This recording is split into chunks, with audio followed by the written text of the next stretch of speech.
One thing I've noticed lately is that both men and women blame each other for relationships not working out these days, especially once you get over 60 years old.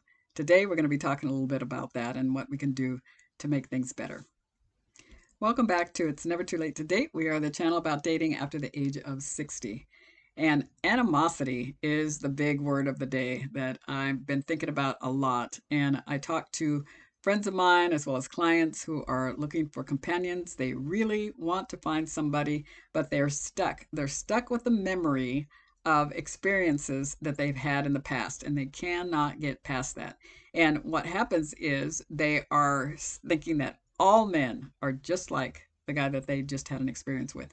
Men, same thing. They're thinking that all women are just like the woman they just had a relationship with or a relationship they had a long time ago, and they're still holding on to those grudges. So today, we're going to be talking a little bit about how to avoid relationships that cause toxic toxic experiences and how to avoid those and how to have loving, caring relationships that can last for the rest of your life. Welcome to It's Never Too Late to Date.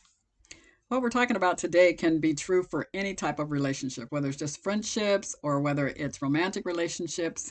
And that is, we get what we expect. And put that a little bit clearer, usually just think about it in terms of a working situation.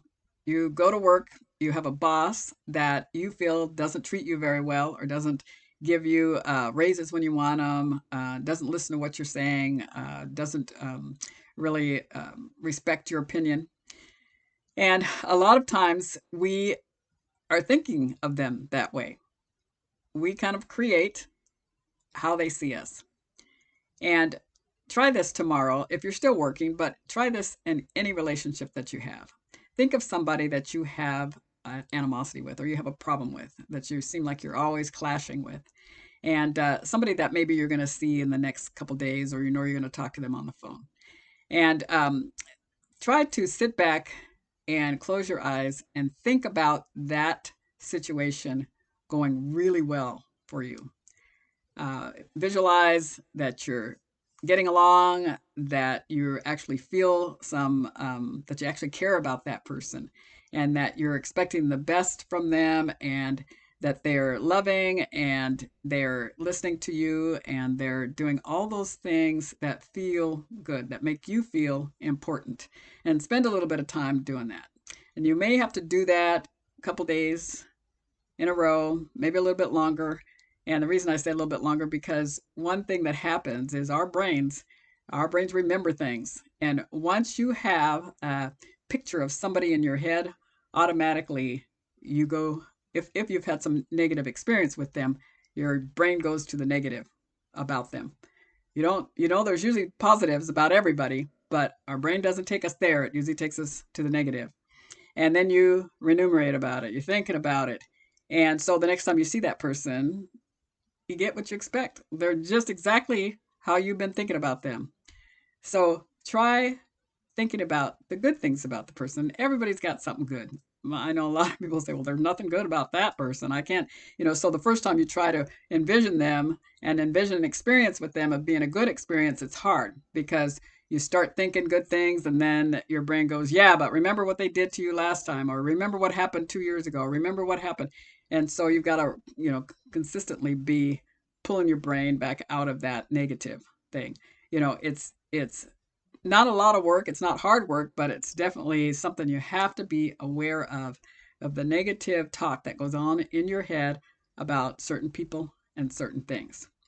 Try that for the next couple days. Now back to the part where it can come in with people of the opposite sex. So if you've been through a relationship or been in a relationship that's ended and you had some experiences with that person that didn't go too well, and some of the things that come up are like jealousy and or not sharing of chores equally and feeling like you were the one doing everything. One big thing is arguments. When you get in an argument, some people don't fight fair or they don't seem to fight fair.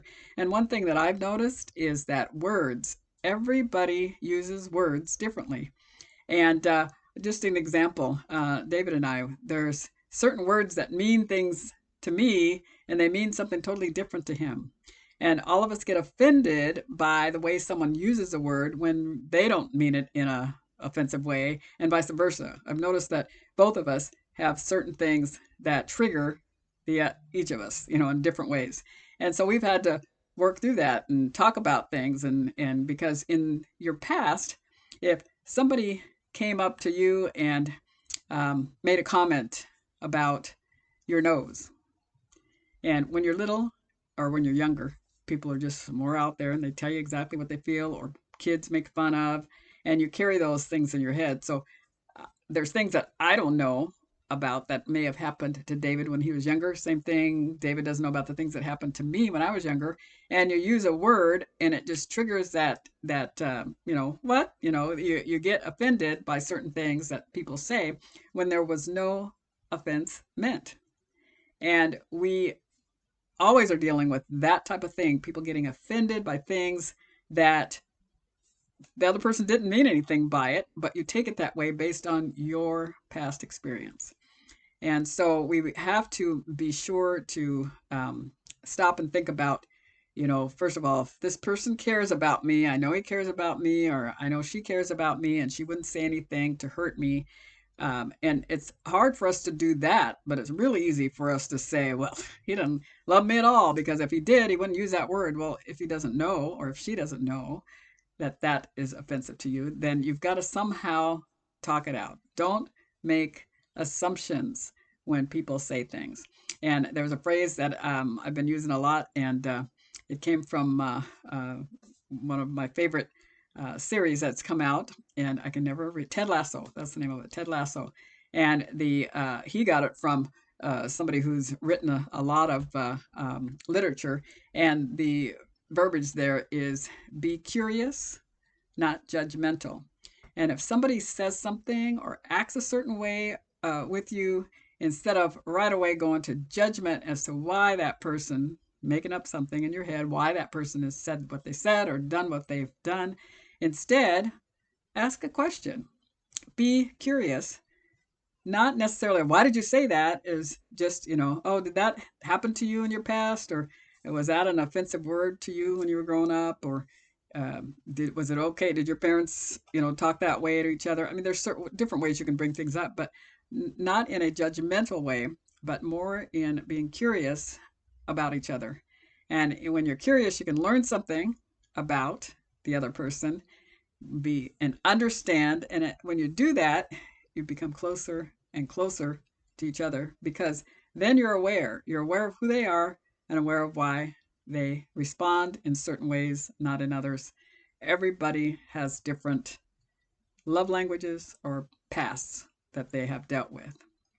And I think a lot of times we come out of a relationship and right away, both women and men make the other person evil or bad, and usually group everybody in the whole as all men are like this, all women are like this. And the main comment I'm getting lately is, I don't ever want to deal with that again.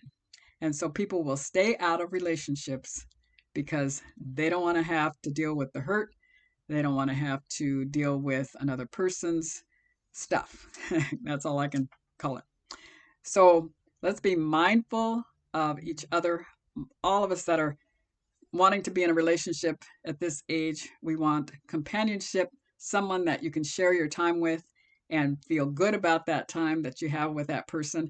And sometimes you just have to let the other person be who they are, not take it personally, as long as there's not, some kind of a, definite verbal or physical abuse going on, or somebody's just freeloading on what you've built in your life. There's some things you have to watch out for, and we'll be talking about some of those in other videos. But don't make the other person, group them into a group of all men are this or all women are that, and take each person as an individual. Get to know them. There's going to be some reasons that you may not want to move forward in a relationship with somebody, but don't let that make you think that everybody's just like them either. Each person is going to be different, Take it step by step, get to know each person, be curious, not judgmental, and get to know each other in a more open and just more loving way. If you like what you've heard, I hope that you will share it with others, as well as like and subscribe. Thank you so much for joining me again on It's Never Too Late to Date. We'll see you in the next video.